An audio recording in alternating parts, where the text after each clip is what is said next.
Ассалаумағалейкум, Қазеке. Уағалейкум ассалам.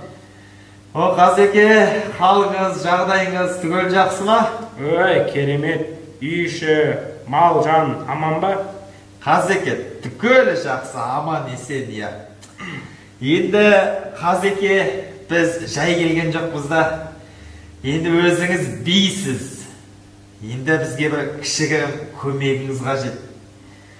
Енді көмегіңізге ақымыз 50 бас қояла келдік. Ой, неге әуре болдыңыз?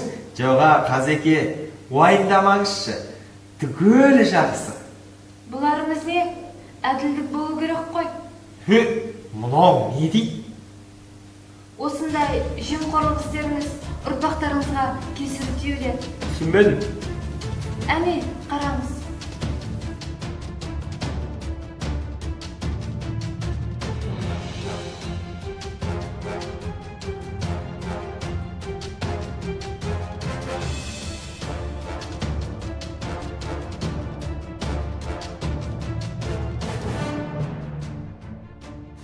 Өй, мыналар маған ұқсайды ғой.